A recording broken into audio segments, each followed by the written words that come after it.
In Module 3, we spoke about anticipating. I was once being interviewed for a senior sales role. The first round of interviews were done by the chief executive over the telephone. Once he was satisfied and thought that I was a reasonable candidate, he asked me to speak with two of his management team.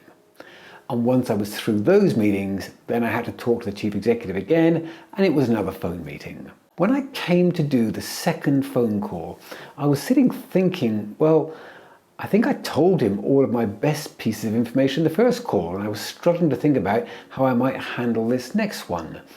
But then I reminded myself about anticipating and focusing on the start, and I asked myself, what's he going to say at the very start of the call? And I thought, more than likely he's going to refer to the other two guys I've spoken to. Something like, since last time you spoke to Pete and Jim, how did that go?